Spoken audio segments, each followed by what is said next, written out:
Salut, c'est la Go du Bled. Bonsoir à tous. Alors, on est à quelques jours de la Tabaski et j'avais envie, pour répondre à quelques courriers que j'ai reçus, de répondre à certaines questions. Donc, je nommerai pas les gens qui m'ont écrit parce que je pense qu'ils ont envie de garder l'anonymat. Alors, et la première question c'était donc toi, tu t'appelles Juliette Bain et tu dis que tu es chrétienne, comment c'est possible? Donc, tu fêtes pas la Tabaski, tu manges pas de viande, etc.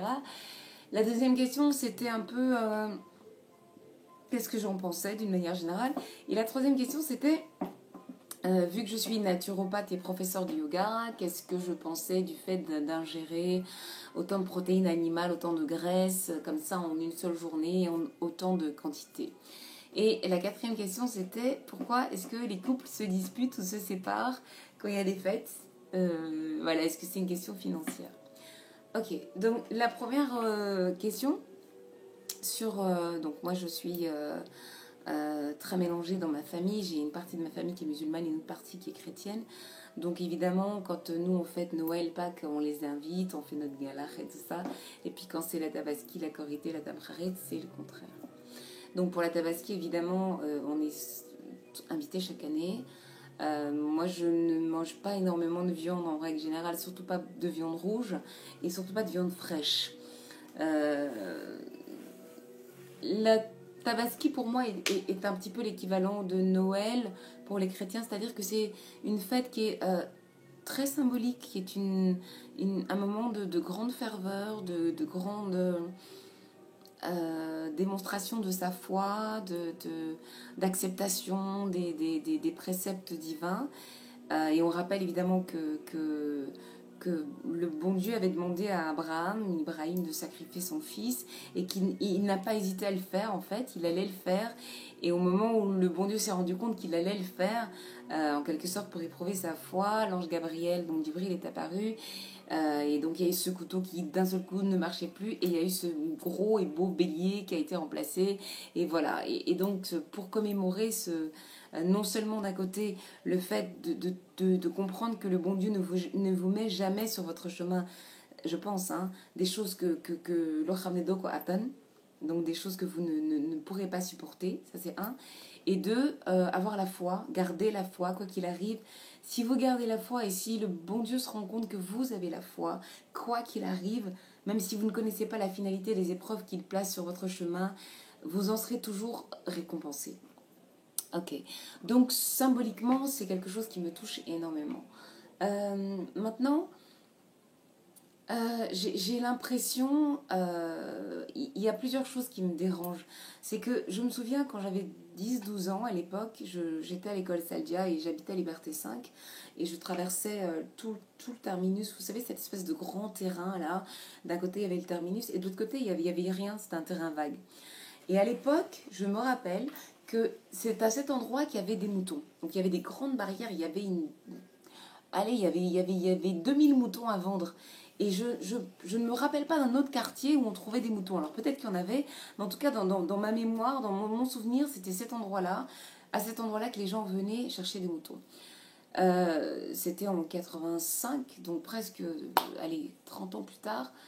Euh, j'ai vraiment l'impression que Dakar est devenu une foire aux bestiaux. C'est-à-dire que vous soyez sur les deux voies de Liberté 6, que vous soyez sur les deux voies de la cité Cypress, là où il y a la mosquée qui mène sous le pont là, de la VDN, que vous soyez au niveau du supermarché exclusif au rond-point, que vous soyez... enfin bref, j'ai l'impression que Dakar est devenu une foire aux bestiaux.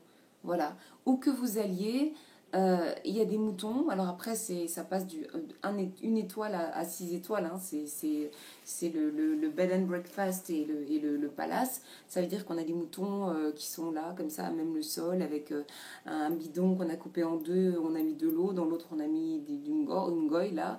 Et puis vous avez des moutons qui sont sous la tente, avec un bac pour manger, etc. Voilà, il y a à boire et à manger. Et forcément, parce que ces moutons-là, bon, bah, défèquent, donc il y a les déjections, ils urinent, il fait très chaud, donc ils ont des urines qui sont très concentrées. Ça sent fort, pour ne pas dire ça pue. Et c'est comme ça un peu dans tous les quartiers de Dakar. Donc voilà, je trouve que sur le plan de l'environnement, sur le plan de l'écologie, Et sur le plan simplement de l'esthétique, c'est pas beau à voir. Moi, je trouve que c'est dommage que ça se passe comme ça. Je ne comprends pas comment le ministère de l'Éducation, enfin le ministère de l'Environnement, le ministère de la Santé, ou je sais pas, de l'élevage, enfin bon, bref, ne se soient pas concertés pour que ça se fasse directement. Vous me direz, ça n'est probablement pas la priorité. Ok, je suis d'accord. Mais je pense qu'il y a quand même quelque chose à faire. Que les gens nettoient tous les jours, que les gens arrêtent de se garer au milieu de la route pour acheter leurs moutons parce que ça crée des embouteillages monstres. Ok, qu'on arrête de mettre les pauvres moutons sur les toits des Ndiagandiaï qui vont à Saint-Louis ou à Kaolack. Les pauvres, ils sont sous le soleil. Parfois, vous les voyez, ils sont morts avant même d'arriver. Ils ont la tête comme ça. Bon, voilà. Ensuite, je me rends compte aussi que ça devient... euh, ça part d'une fête assez humble où il s'agit de montrer sa reconnaissance et sa ferveur et sa foi à quelque chose de très, comment dirais-je, de très luxueux, de très ostentatoire. C'est à qui aura le plus gros mouton, le plus gros bélier, et après c'est le boubou. Donc les hommes, ça va être le boubou, les babouches, le truc amidonné, la soie qui vient de je sais pas où. Alors les femmes, c'est la soie, c'est les chaussures, c'est le greffage, c'est les faux ongles, c'est Beffaro, quoi, voilà. Et donc du coup, j'ai l'impression que cette fête devient un gouffre financier où les gens vont s'endetter.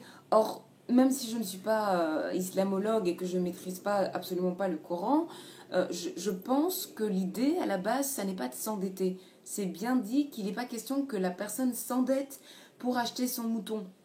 Or, je pense que c'est ce qui se passe. Les gens prennent des avances Tabaski, ils font des prêts à la banque, les banques proposent allez, des prêts à moins je sais pas quoi % là tout de suite, sans apport, sans rien du tout. Sauf que le lendemain de la Tabaski, les gens commencent déjà à s'arracher les cheveux pour se demander comment on va faire le lendemain. Parce que c'est la ruine totale. C'est la ruine totale. Vous comptez le mouton, les oignons, les pommes de terre, les machins, les habits des enfants, les habits des femmes. C'est le bordel. Et je comprends qu'après, effectivement, dans les couples, ben oui, mais Sombokobi, voisine bi, tu as vu le bélier du voisin, la boubou de la voisine, le machin. Et donc, c'est de la concurrence, quoi. Or, à la base, je pense que c'est pas ça le but. Ok. Ensuite, il y a cette histoire que moi je suis naturopathe, je mange pas beaucoup de viande à la base. Il y a le fait que ça va être une période d'abus parce qu'on va faire des grillades, parce qu'on va faire du tchébouillap, parce qu'on va consommer des graisses qui vont avoir un impact direct sur les artères. Cette nuit-là, les urgences au niveau des hôpitaux et des cliniques, mais ils sont débordés.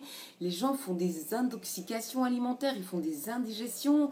En plus, vous avez mangé de la graisse et vous mettez du liquide bien froid dessus, de l'eau glacée ou du bissap, donc ça va solidifier les graisses. C'est juste, moi moi, je sais pas, cette surconsommation de protéines carnées, à mon avis, il y a un manque d'information et je pense qu'il faudrait aussi, au niveau du ministère de la Santé, faire quelque chose. Voilà. Après, je vais pas jouer les rabat-joie, hein. La fête de la Tabaski, ça reste une jolie fête. Ça reste une fête où on va voir les gens. Ça renforce les liens d'amitié, d'amour. Mais voilà, je pense qu'il y a beaucoup de choses à revoir pour que ça reste quelque chose de simple, quoi. Voilà. Ne vous endettez pas. Moi, je vois des gens, ils sont dans la rue jusqu'à 23h30 à chercher un mouton parce qu'ils se disent que là, ça va être moins cher. Ok, c'est pas la peine, quoi. Voilà, c'est pas la peine. Prenez un agneau, prenez. On vous a dit, voilà, je sais qu'il y a des règles, il y a des animaux d'un certain âge, tout ça qu'il faut respecter, respectez-le. Mais ne vous endettez pas, ok. Et puis, un peu aussi de respect pour les moutons que vous allez tuer, qui sont quelque chose qu'on offre en sacrifice. On ne le maltraite pas. Moi, je vois les gens amener les moutons à la plage, mais ça les tire par les cornes, on les tire par la queue, on les met à l'envers, les pauvres, ils hurlent. Et puis bon, voilà, ils sentent qu'on va les sacrifier. Donc, moi, je sais pas, quoi. Un peu de respect aussi pour ces bêtes-là qu'on va sacrifier. Voilà, j'arrête de jouer ma rabat-joie. La dernière question, c'était pourquoi les couples se disputent. Sincèrement, les femmes, soyez tolérantes, soyez patientes. respectez ce que votre homme peut faire.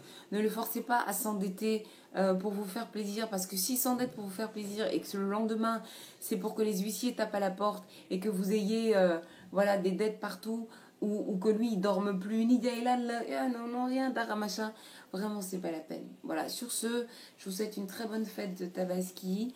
Je vous souhaite de vous aimer les uns les autres. Je vous souhaite de continuer à considérer que cette fête-là est avant tout la reconnaissance du sacrifice. Ça veut dire que quoi qu'il arrive dans votre vie, c'est dur, c'est parfois on ne comprend pas la finalité des choses qui arrivent, mais il y a toujours une finalité. Le bon Dieu doulen musatek lo xamantene du ngeen ko attan. Da ngeen di ñaan rek yàlla na leen leeral seen yoon, que vous puissiez toujours trouver la lumière au bout du tunnel. Et voilà, c'est ce que je vous souhaite. Donc très bonne fête de Tabaski. Et voilà, c'était la Go du Plaid. Namasté, bonne fête et Boulen Kharbim. À bientôt.